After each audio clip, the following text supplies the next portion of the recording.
So I had this crazy idea to head back to the city I grew up in and sit down with some of my favorite creatives and friends. Individuals who have traveled a unique journey to get where they are today. Their wisdom often goes unnoticed because in some capacity, they don't even fit the cultural norms of success. But to me, they're definitely hidden treasures. So I decided to create a space where we can explore the narratives of these individuals through candid conversations. Ladies and gentlemen, my name is Robin Keith, and welcome to Hidden Gems. Welcome to Hidden Gems. My name is Robin Keith, and I get the opportunity to be your host. And thank you for joining us. By this time, you've seen at least a few episodes, and if you haven't, it's okay. This is your first one. You've tuned in a great time. Today, I get to have an amazing person with me. I call him the drummer's drummer. And for anybody that's in any craft, you know there's one person that everybody sees, or multiple people that everybody sees do this, but there's people behind the scenes that when you hear them play, when you hear them do their thing, like you're like, oh, I need to get better. Oh, I need to work. And so a lot of my relationships start from a music space and they expand. And most of the creatives I introduce you to are individuals who I've met through music or things I've done in music, and now they've expanded their crafts. And so, ladies and gentlemen, I'm going to introduce to some and reintroduce to others the one and only Pastor Marcus Myers. Ladies and gentlemen, put your hands together for Pastor Marcus Myers. Thank you, bro. That was a great intro. Hey, I'm getting the hang of this thing. That intro was... It felt like you could preach. We need to clip that intro. I need that. When I'm having it down there, I need that. But no, thank you. But everything I said was, and that's why I like to do them from the heart, like not scripted. Because I'm a verbal processor, that's one. But then two, it's because I want everything to come from naturally how I feel. Tell the people about who you are and like where you come from and like your experiences and things like that. Yeah, absolutely. So many people don't know this, but I was actually born in D.C. Oh, yeah, I was born in D.C. You know my wife's from D.C.? Really? Yeah, she's from Southeast. Well, I can't tell you where I was from because I was there. I moved to Philly when I was 3. Oh, okay, I got you. So I was raised here. Did the typical things, went to public school. Actually did my secondary education in Philly as well at University of the Arts. So I knew music was a big part. And then probably when I got to my freshman year of college, I knew ministry was a thing that I was always attracted to, but I didn't know where to place it. So I kind of focused more on music because that was more of the heavily influenced thing at the time for me. Mm-hmm. So I did that for a bit, graduated, toured for a bit, got to see the world for a little bit, did CCM thing. That was cool. Lit. Played some jazz, played some hip hop, did all the things, had a band. And then I want to say I still knew ministry was a thing that I should do. And the craziest thing is I felt like in my career, God showed me these amazing moments, but the door never was fully open, right? So it was almost like he was directing me like, nah, I'm going to let you see it, but I'm not going to let you stay there, right? So then I finally just had a moment like, I think I need to do ministry. And I realized it when I was younger, but I ignored it because I didn't see ministry being done in the way where it fit or where I could fit in. Got it. You know what I mean? So, yeah, that's a little bit about me. And now I find myself being a worship pastor, which is ironic. Well, that is ironic, but kind of put me in the context of your upbringing in church. Like for some people, like what part of Philadelphia did you grow up in? What kind of church was it? Pentecostal, Baptist, non-denominational, fivefold ministry, and hands, people falling out. You know what I'm saying? People stealing crackers and communion because they got to eat and we've been at church too long. Like what's the context? I grew up in the church, the Pentecostal church. I'm going to tell you the Pentecostal church I grew up. I grew up in church all day. I grew up in church Wednesday night Bible study. I grew up Sunday school. I grew up 3-day revival, and then you're going to church again. I grew up shut-ins, 24-hour shut-ins. You know about shut-ins? With no Game Boy. No Game Boy. No phone. It was just y'all and worship. Me. Right. I grew up in that. Wow. I grew up Sunday morning. You know what time it is. It's time to get up. Yes, I grew up in, afternoon service is not an option. I grew up in that. Wow. Right? So Pentecostal church all the way, speaking in tongues, shouting, exorcisms. Yo, Man. it's so funny that you say that though, because my family, we talk about this story, like, because growing up, I grew up, I'm gonna say Church of God of Christ, right? So we had this one deliverance service that was happening in church, right? And so it was frustrating. I mean, now it's frustrating but like this deliverance service, and I remember my mom snatching us out of this Yes. because one dude was like trying to climb up a wall, and they were trying to pray this thing out. And I know we guys got churchy for some folks, but those things happened. Like it was real, like prayer and deliverance service. Yes. Like looking back, what was some of the encouragement from growing up in that environment that kind of sparked your passion for ministry? You know what? It was music first. I was always attracted to music, drawn to music at an early age. But then I really connected with the word. And that was a little counterculture at the time because musicians would walk out of the service. Out of church. We don't sit for the word. But there was something about when I would hear my pastor at the time, Bishop Kenneth White speak, and I was locked in. Right? Locked in. And I didn't understand everything about it, but I was locked in to the point where it was inspiring to me. It was almost like seeing a killing drummer. Yeah. Right? And I was like, this is crazy. And I had such a great respect for him. But I still didn't know I wanted to do ministry in that way. I just knew that I was drawn to it. Yeah. When does it get to a space where you're like, yo, I really want to do ministry? Okay. So in 2016, I got married to my beautiful wife, Tiana Myers. Love you, baby. Got married. And when I started to get calls out to do gigs here and there, it didn't feel the same leaving. So I knew that something was different. And then it wasn't adding up. The time that I'm putting in and the money that I'm bringing home wasn't adding up. Yeah. Right? So in 2016, I'm doing that. And then 2017, we have our first kid. Then things really change, right? Because there's a level of responsibility that's coming. And then that's when I was like, all right, something's off. And then I think in 2018, I got the opportunity to be I guess they would call it a musical director at this church in Philly. Yeah. So they asked me to come on. I said, sure, I'll do it. I'll rock out, I'll do it. Had a good time for about 1.5 years. It turned sour in the middle, really bad. And the situation in short was they wanted to go, basically, let me say this. It was my lack of moving when God told me to move that caused me that pain. Yeah.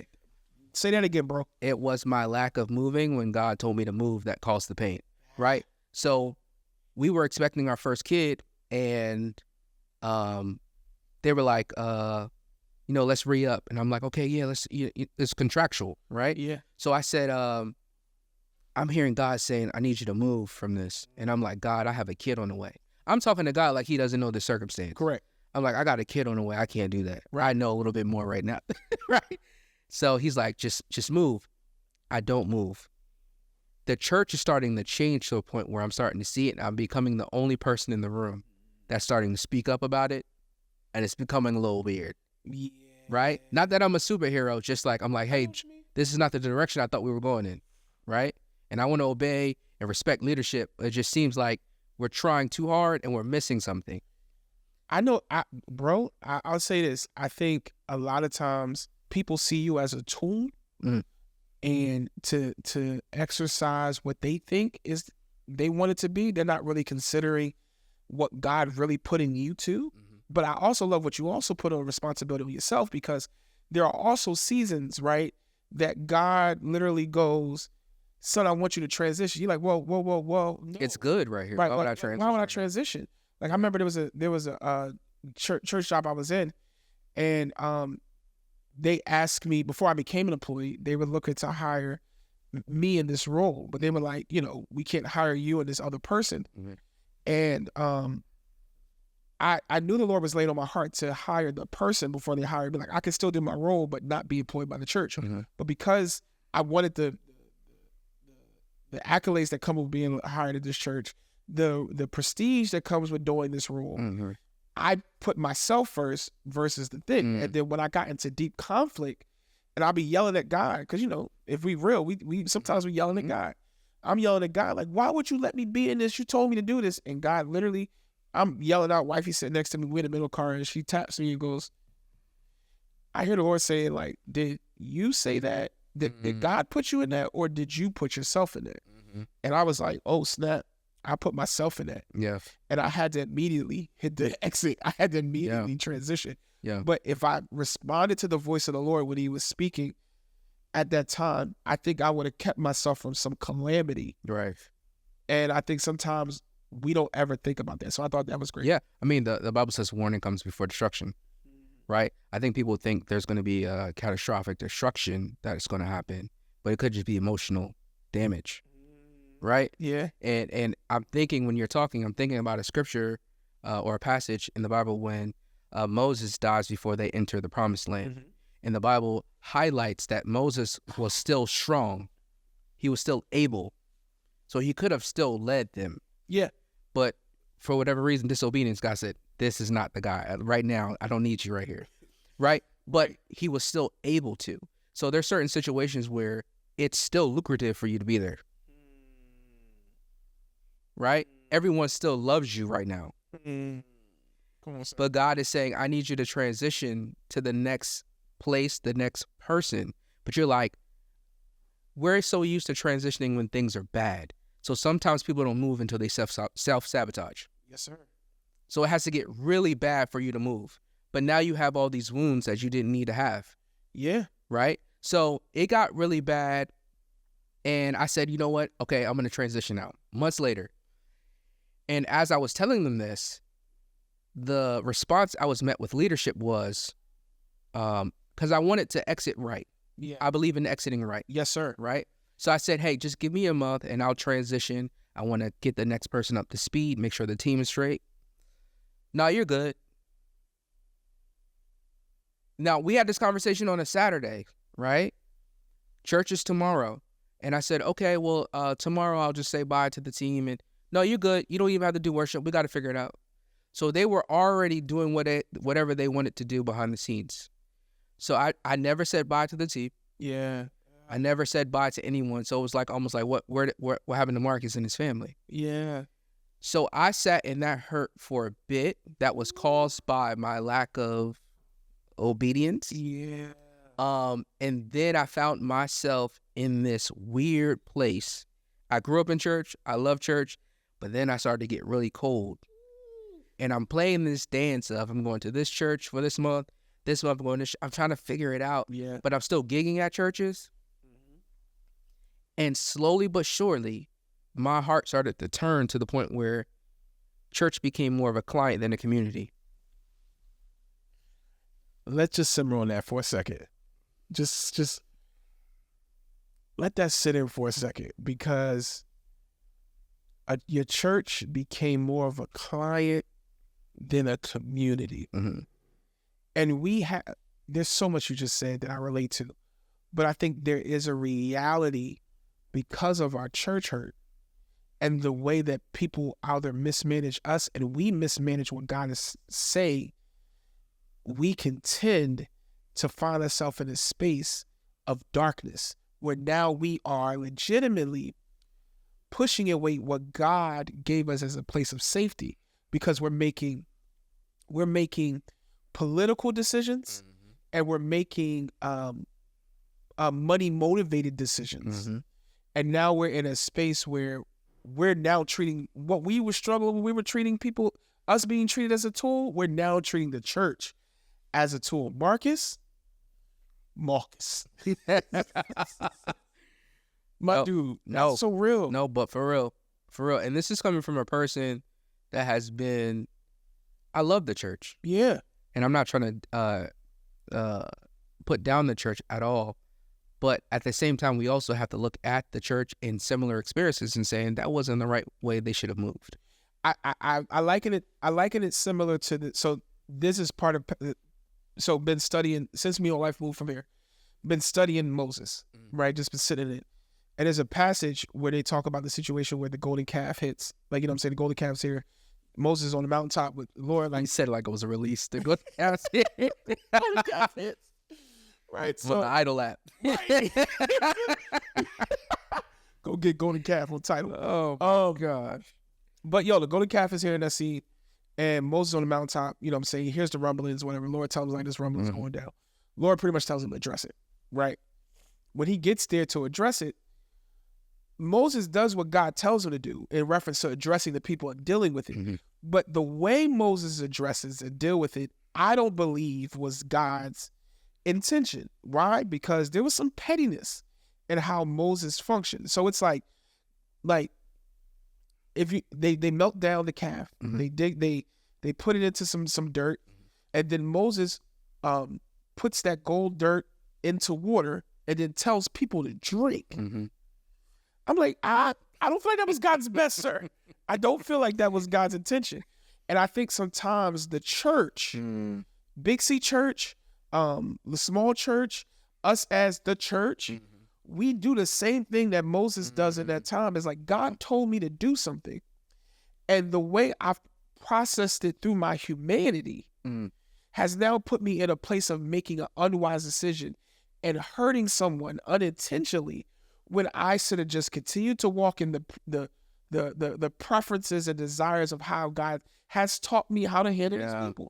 And even for the ones who, just like Moses, came off the mountaintop experience, you should legitimately have more, more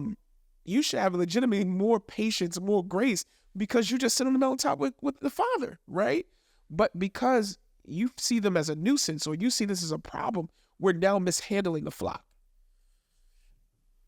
Oh, there's so much there. You are wearing me out with this, John. There's so much there, because Moses is the same person that kills someone. Yeah. Flees. So anger is an issue. Yeah. Right? So that's crazy. He comes down and he's acting in anger. That's insane. And now that's his pivot. And I think in general, we struggle with that. And I don't, because kids like you and me, we've been in different environments. Like, you know what I'm saying? There's mainstream environments. There's what people call secular environments. I just like to use the term mainstream because it's secular is a cuss word for some folks. So, like, you know what I'm saying? You hear that word and now they get confused and they don't want to talk to you. But I really love the local church, right? But I think in general, as people keep going through these processes, and that's kind of why we're having this conversation, because I think there are people like you and me who love the local church that will still will come to Bible study on Wednesday, still be in church on Sunday, just ask for Monday off so we can go spend time with our family, right? Right. But I think there's a lot of them who are like, in this space, they've given up on the local church. Yeah. Oh, without a doubt. Without a doubt. I mean, I was there in body, but nothing else was there. My heart wasn't there. So in a sense, I had a time where I was kind of like a little bit not attached to my church, not giving up on it. Because, you hear the reasoning, I've given up on the church, not on God. I mean, I guess you can kind of say that if you want to finagle that, but God created the church for you, right? So it's in a sense you're giving up on something that is an expression that He intended for you, for the bodies of believers to gather, not to forsake the assembling one another. So yes, I understand that church hurt. And I'm not making light of it. My situation to someone else's hurt might be light. Yeah. Because there have been some very harsh things and hurtful things that have come out over the last few years. Yeah. But I like to look at it like this. Let's not ignore people who have that story. Yeah. Let's take accountability. Yeah. Let's take accountability for that. But also at the same time, to bash the whole church. Yeah. Because of your experience with one church. Yeah, sir. I saw a stat, I can't remember the number, but it was saying like, I want to say maybe 1% of mega churches make up churches. Like just 1%. It's not a lot, right? So there's 99% of churches that are not mega churches, that are doing God's work, that are local, that are chilling, that are locally focusing on their community. They're not trying to write the next big hit across the nations. They're focused on their house, their people, their community. Correct. So there's a lot of healthy churches out there. But what happens when you get a big church that messes up and then a documentary comes out about it, then everyone's like, see, I think about, not that I'm trying to liken the church to a corporation. No, I get you. But years ago, I remember when Chipotle they're on a bad downswing right now, but I mean, I remember when Chipotle had the E. coli breakout. Remember that? It wasn't everywhere. Mm-mm. It was certain restaurants that had it. But people were like, I don't eat Chipotle anymore. But now those same people, not the same people, I don't want to generalize everyone, but the same people that were like, I'm staying away from them, they're now in lunch line right now at Chipotle. Correct. Right? And that's a metaphor. So I'm saying, like, if we can do that with other things, you telling me your soul care is not worth it? You trying again to find a place of safety for you? Yeah. Yeah. And I think a lot of it comes down to people not building authentic relationships in the church. You've seen it from a pastoral standpoint. I've seen it from the leading other spaces where people don't really have depth of relationship in the church to work through hard things and for people to know. I remember a guy in my church, his name was Brother Bazil, man. If you're watching, sir, I love you. I remember I'm working through being unemployed, right? Doing the musician thing. And my wife wanted more details. My wife was asking for accountability because she felt like it was pretty much laziness. Mm-hmm. Like, she was like, you're in the same spot I saw you when you left. Like, pretty much like, when is these musician gigs coming in? All this kind of stuff.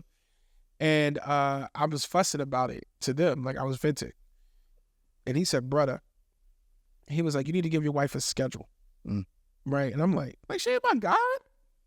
He was like, no, it's going to help her have stability and have an understanding that so in case the enemy tries to sprinkle these narratives about you, she'll be able to look at it and say, no, my husband's at the church working on this with the, building out tracks. He's doing this serving. He's doing this. And at first I thought it was a joke, but because I honor that man and he's been married for a very long time, I was able to hear from him try, right? And relationships like that help ground you foundationally in the church. And I think in general, when it's based on your pastor that teaches and it's based on your loose relationships that you haven't invested, it's hard. Now, I'm not saying, and it's not disrespect to anybody who has invested and been hurt. I'm just saying is that, like you said, we throw the baby out with the bathwater. We give up on everything. And the reality is a lot of these people are human and they're figuring it out and they made mistakes. And I get, like, you're held to a different responsibility in leadership, but we forget the fact that they're human. And so what do you say to individuals who are, I would say creatives, because that's mainly my space right now, are that have kind of given up on being in the church? Like, what encouragement would you give them? Oh man. So let me think about this. You need the church way beyond your gifting or your creativity. Right? So I'm walking through this thing with the volunteers at our church, where this year we're focusing on actually being a part of our church. Right? Because I think sometimes we can lend our gifts, but our hearts are not connected. Yeah. So you're singing to people, but you're not connected to the room. You're singing to people, but you don't come to any volunteer days. You're pushing buttons and faders, but you don't come to prayer night if you're not scheduled. Yeah. Right? So I think you have to get to this point where you have to sit down and realize you need the church beyond your gifting. Yeah, come on, sir. And it wasn't until I came into a very hard moment in my life after I got fired from that job, until I found where I'm at now, which was a span probably of like almost 4 years. Life was hitting me hard. Oh my gosh, me and my wife went through life hard, whether it was money, emotional. I mean, it was hard, Rob. And that's when I realized I went to the Block Church. Shout out to the Block Church. Shout out to my brother Derek, who's a phenomenal pastor there. Amazing pastor. Yeah. When I went to the Block Church, I lied to you not, the Block Church was the first church where I sat at the service and I said, they don't need me. And even if they did needed me, they didn't make it seem like they needed me, right? And you're not getting paid for playing there, right? Yeah. That's their system. So I begin to serve months into it, a long time removed from when I first started. Yeah. But I'm talking to the pastor. I'm having healthy relationships with him. And they see my gifting, but they also see my hurt. And from that moment, I got a lot of revelation. I start making relationships with people outside of maybe just being a creative in the church. And I got to hear other people struggle with things and see their victories and things. Yes, sir. And then my wife and I, we were like talking about things and growing. And that's when I realized, okay, this is a community. I don't need to just share my heart, like my gifting. I need to share my heart, my fears, my struggles, bear one another's burdens. Yes, sir. That's the beauty of the church. Yes, sir. And just like any relationship, now I'm not talking about abuse. No, I get you. Just like any relationship, though, especially a really good relationship, there's going to be misunderstanding. But you have a common denominator in God and the Holy Spirit, Yes, sir. right? That you should be able to reconcile and find unity in that. Yeah. So for me, for the creative, that's like, I'm done with the church. You can't be done with the church because it's your lifeline here. You need, it's how you walk out your faith with a group of believers that can challenge you, help you, equip you, right? They're not God. Yeah. But that's how God works through his church. Yeah. Right? So we can't just say, oh, I'm just going to go straight to God. God is saying, I put this here for you. Yeah, bro. There's strength in numbers. I put this here for you. Right? So that's what I will say to the creative, to the church. I got to speak to the church too. Come on, Pastor. I would say to the church, you have to see creatives beyond what they can do for you.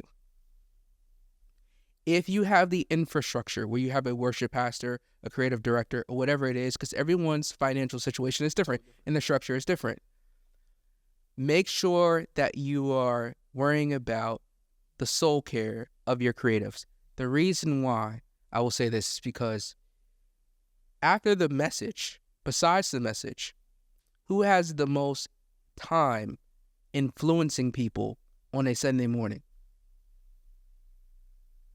If your pastor goes up and gives 30 to 50 minutes, if he given a 90-minute John, that's him. It might not be any musicians in the middle when he's done. But if he's doing that, and then your worship team is giving 30 minutes, 20 minutes, and you have announcements for 10, the second largest group that's communicating something are creatives. Yes, sir. So I would then put the investment in, I got to make sure that they're good, not just because of their output. I got to make sure what they're putting in is good, right? So if you have the structure, let's go beyond having the small devotions right before you play. Let's start doing life together. Yeah. Right? Yeah. So I had this thing, I'm not an originator of this, but I had this thing when I entered this job of doing one-on-ones. Now, it was a lot because it was a lot. It's a lot of intentionality to do one-on-one. So we did one-on-ones. And I would just say, 30 minutes, I just want to see where you're at. Man, I was surprised. They were crying in there, rejoicing in there. Yeah. And I felt like, oh my gosh, I would have never known this if I just said, hey guys, we got the songs, the graphics are good, let's go. Yeah. I don't know you're carrying these burdens unless I'm asking. I love one-on-ones, right? I'm a relational dude. So one of my guys who's helping us record this right now, we would have one-on-ones, right? And through the work that we did, I learned a lot about him, but it wasn't until I started asking about these other aspects of his life. And anytime you start to pry into an introvert's life, you know that they're guarded and there's several layers that you got to get through.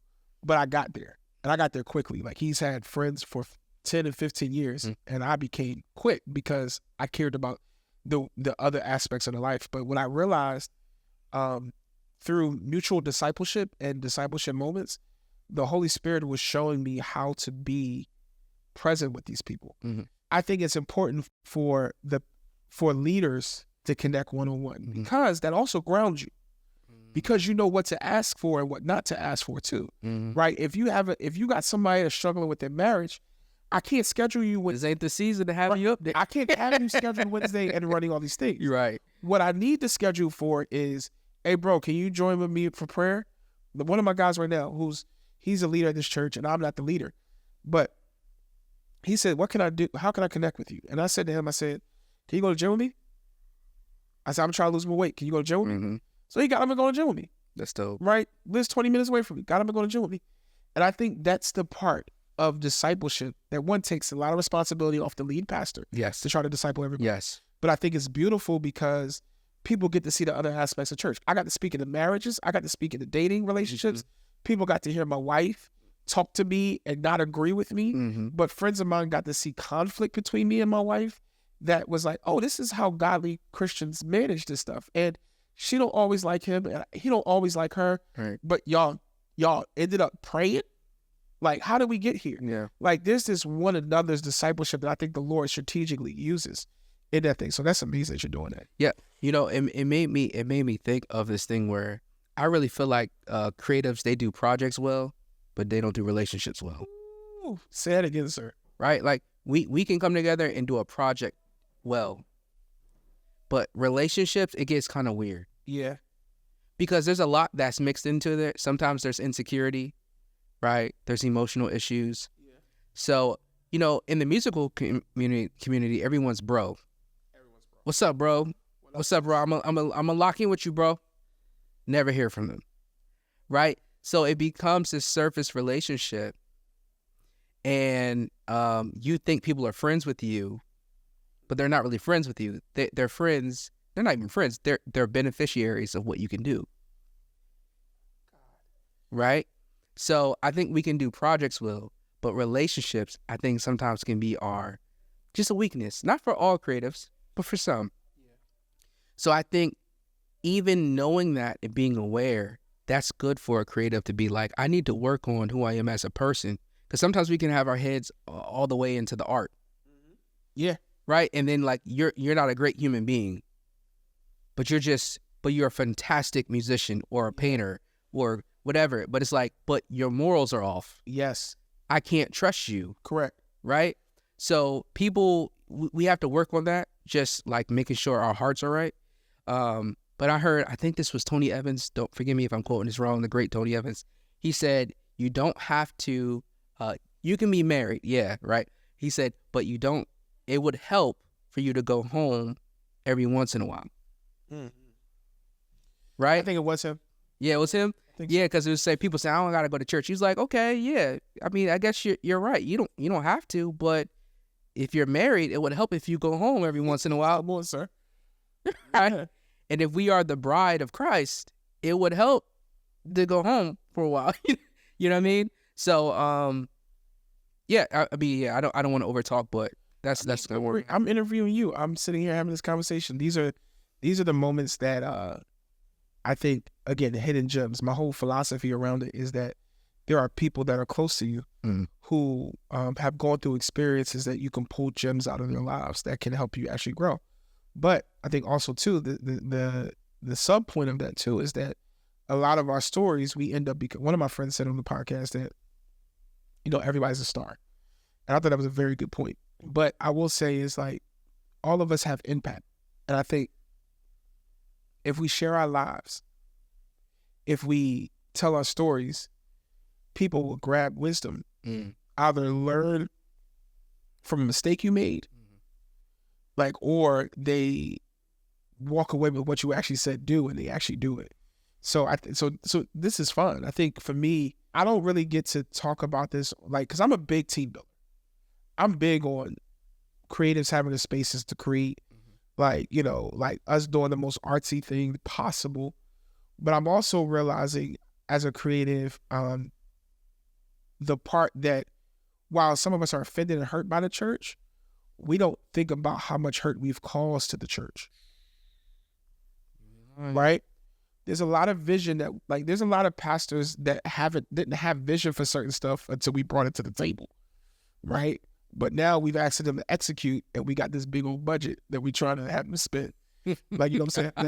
It made some of the hospitality people tight. It made the women's ministry tight, right? But we also don't understand the impact that we have had on people when we get out there and we communicate arts. Because for me, I tell people all the time, the local church has been the best place for me to hone my skill. Mm-hmm. Why? Because if I'm an event planner, I get to play a Sunday Monday service every week. If I'm a musician, or if I'm the musical director, I get to arrange every week. Mm-hmm. If I am a hostess, I get to work on my smile and my presentation every week, Mm-hmm. right? And if I'm a videographer, you go down the list, like I get to hone my skill. And the church usually, I mean, for most modern churches, no disrespect to anybody else, but even in the non-modern churches, like you can grow in your craft Mm-hmm. every week. Mm-hmm. And we don't pay enough homage. We don't pay enough respect. Mm. We don't communicate like thank you. Like I was at a conference last week and we're doing the music. Right? We're doing the music. And the church is now 17 years, getting ready to go 18 years old. Wow. I remember sitting there and looking at the room and going, I got to grow here and make mistakes here. Mm-hmm. I got to learn how to be a husband. I got to figure out how to build a team, how to mess over a budget, Mm-hmm. how to qualify your budget. Things It's a very unique space. that McDonald's don't teach you. What other place would you be able to find and grow in your spiritual gifting? Yeah. Right? Like the Bible tells us that we have spiritual gifts. Who else is going to affirm that Yeah. for you and help and give you an opportunity to grow in that? Yeah. As a teacher, one that's healing. Where else? Nowhere. I learned how to project manage, like from the church, like to hold people accountable from the church. That's Like before I got to a project management tool, I learned how to schedule people and communicate with them from the church. Yeah. Now, either because someone actually showed me Mm-hmm. or by, realizing like it's a better way to communicate with people and it's scheduling. And your wife is also an administrator, so Right. she gives you some tools to the kingdom. But either way, I got to practice that every week in the church You're right. as a pastor Mm-hmm. about the local church. Like, what would be your last thing you would want them to walk away from if they're giving up on the local church? What would you encourage, or what would you implore them to do? I'm in this camera 3. Yeah, you Right take here. Ep.03. All right. Listen. Words from the past. No, I'm checking. Words from Pastor Mark. No. I would say this: before you are creative, whether that's a singer, whatever is visual art, dance, whatever it is, you are a soul. And I think we have sometimes focused on our gifting rather than who we are and our hearts. And at the end of the day, right, there's 7 billion people and counting in the world, right? So the thing that we think makes us unique is not actually the thing that makes us unique, because there's millions of people that can do it. And if we're being honest, there's millions of people that are better than us, right? Or be honest. So if that's something that you're attaching your identity to, then what happens when you can't do it anymore? What happens? What happens if the gig never comes? What happens if the big breakthrough never comes? Are you dissatisfied with your life? Are you angry? Right? So beyond what you do, we have to focus on who we are. And who we are, hopefully, if you're saved, we are children of God. Right? And with that, you being a soul, you need soul care. We take care of everything else. But it would behoove us, that's a pastor word, behoove us. It would be very important for us to take care of our souls, because that's going to exist. Our spirit's going to exist long before or long after we get done playing.